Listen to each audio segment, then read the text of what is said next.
Iniesta, Xavi et Messi. Je ne voudrais pas être malhonnête, mais je voudrais d'abord dire que monsieur Lewandowski, le faux qui est sur le plateau, il peut nous dire, parce que tout de suite là, quand vous dites quand même que Lamine Yamal, c'est le meilleur joueur du monde, je dis, mais ce n'est pas possible. Comment est-ce que vous pouvez dire ça? Aujourd'hui, la chance du Barça, c'est d'avoir Hansi Flick. Parce que Xavier Barré l'a rappelé. Quand il remplace quand même Niko Kovac, vous vous rendez compte, il est son adjoint. Et le club sort d'une défaite de 5 buts, à l'époque du Bayern. Mais qu'est-ce qu'il réussit derrière? C'est stupide. C'est-à-dire que c'est 6 trophées, une Ligue des Champions, 8 buts contre Barça, dont 4 à la première mi-temps. Et c'était avec ce Messi et les Suarez, ils étaient là, c'était 8-2. Donc c'était une correction. Et d'ailleurs, on retient que de ce Bayern-là dans l'histoire, c'est le coach qui a eu plus de trophées que des défaites, parce qu'il n'a eu que 5 défaites. Donc mais maintenant, au niveau du Barça, qu'est-ce que j'ai dit? Oui, le Barça peut être bon, mais ce Barça ne peut pas être aussi bon et impressionnant que le Bayern de Flick. Pourquoi? Parce que j'ai regardé le Barça au début de la saison. Bien évidemment, ils ont surpris tout le monde parce qu'on ne connaissait pas le système Flick. C'est-à-dire que c'était la ligne haute défensive, 50 mètres, 60 mètres. Et immédiatement, ça piégeait les gens au niveau du hors-jeu. Ça faisait que en 12 matchs de Liga, 3 matchs de Ligue des Champions. Mbappé, par exemple, lors du classique, il s'est fait avoir 4 fois. Mais on était à 100. On était à 100 hors-jeu. Et d'ailleurs, même Harry Kane, tous les attaquants se faisaient avoir. Mais dès que les entraîneurs ont digéré cela, vous avez pu voir que ce Barça a fait 7 matchs et n'a récolté que 2 petits points comme ça là. Mais cette fois-ci, il a encore un peu rectifié et ils sont revenus. Mais cependant, vous avez pu voir les difficultés de ce Barça devant Atlético. Les gens disent oui, ça a été facile. Mais le Barça a pris 4 buts contre Atlético. Et le Barça qui marquait beaucoup de buts, beaucoup de buts, n'a marqué qu'un but et a commencé à jouer à la défensive contre Atlético. Ce qui signifie que ce Barça, c'est-à-dire que c'est une ligne vraiment qui n'est pas directe. C'est des chutes et puis c'est pour ça que je dis que, bon... Frédéric, ils y croient, nos auditeurs, au triplé? Darlo Dozo nous dit, Rémi n'a pas encore envoyé de proverbe, il doit vraiment être inquiet. Vraiment, celui-là. Comment devrais-je envoyer le proverbe, puisque vous avez déjà couronné le Barça? On dit qu'un âne paré d'or reste toujours un âne. C'est un peu ce que Mourinho avait reproché à Dani Alves à l'époque, mais bon.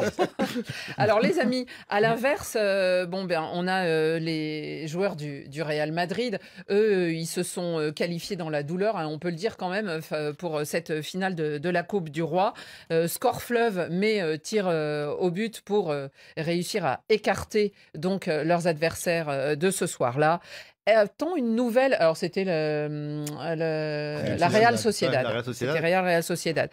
Ce qui change toujours dans le football espagnol et ce qui peut faire basculer une saison d'un côté à l'autre, ça sera en championnat et ça sera au moins le cas aussi en Coupe du Roi, eh bien, c'est un classico. Que cette finale de la Coupe du Roi, de la Copa del Rey, ça sera le 26 avril prochain. Ils le joueront la Cartucha de Séville. Ça sera le 3e classico de la saison. Et là, quand vous dites que le Real peut avoir peur du Barça, on comprend. C'est Thierry Henry. Non, mais on comprend un peu quand même. Qui a joué au Barça, voilà. Il n'est pas neutre. Non. Voilà. Le 26 octobre dernier, souvenons-nous, c'était à Santiago Bernabéu. Rémi, ne me regardez pas, c'est vrai, que le FC Barcelone avait perdu 4-0 sur sa propre pelouse. Enfin, le Real avait été battu par le Barça. Et puis, en janvier, on se souvient, cette espèce de tournoi inventé, puisque c'est plus vraiment la Supercoupe. On a eu une Supercoupe d'Espagne avec une finale classico rêvée par les organisateurs là-bas en Arabie Saoudite. Et là, on a eu un 5-2.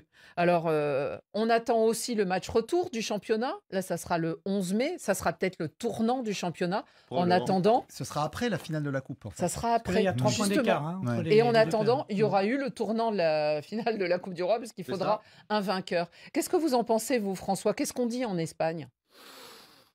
Mardi. Est-ce que vous avez peur Je n'ai pas peur parce que vous oubliez toujours une chose, c'est que le Real peut prendre une sacrée déroute. D'ailleurs, Mourinho en avait pris comme ça la une Manita, c'était 5-0. Thème de feu, mais là... Mais Rémi, la finale de la Super Coupe d'Espagne, si je me souviens bien, le Real marque 2 buts d'entrée et après se fait remonter. Et le Barça est à 10. Et en plus, donc c'est incroyable. Donc... pour dire que le Real, d'ailleurs, vous avez pu constater, a eu beaucoup de difficultés à s'adapter avec l'arrivée de Mbappé. Et d'ailleurs, tout le monde disait ici que tous ces jouaient côté gauche.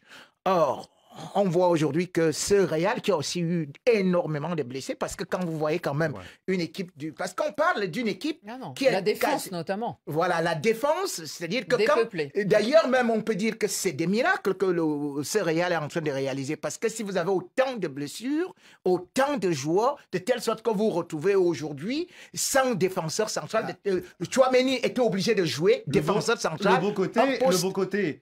Rémi, c'est qu'ils sont allés prendre un gars de la réserve, Asensio, pour le faire monter, le mec a le niveau. Voilà. Ils auraient dû faire déjà bien avant. Donc tu vois, mais tu vois quand même, ils auraient dû faire avant. Mais tu avais Militao, tu avais Rudiger, tu avais Machin Alaba, et tout ça, ils se sont blessés.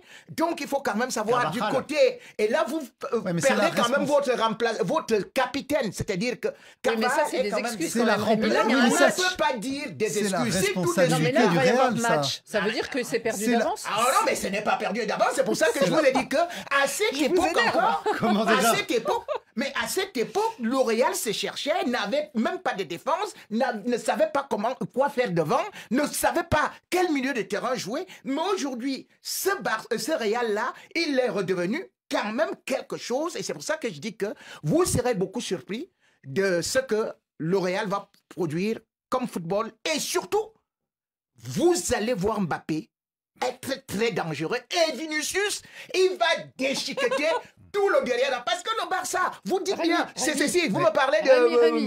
Et il y a un proverbe africain qui dit, nous on regarde là-bas derrière, hein. On regarde là-bas derrière le Barça. Et il y a un proverbe africain qui dit que la rivière prend sa force par la source. Et la source du Barça, c'est fragile. C'est la Masia. Oui, c'est justement... C'est plutôt costaud. Il nous dit Raymond Gono, sorcier, il a retourné tout le monde. Archiduc, tout classico est une nourriture pour les yeux et l'esprit, peu importe le nombre. Alors justement, c'est ce qu'on se demandait, Xavier, finalement. Est-ce que trop de classico ne nuit pas à la santé du supporter ou du passionné de football? Parce que là, si on compte bien, il y en a déjà eu 2.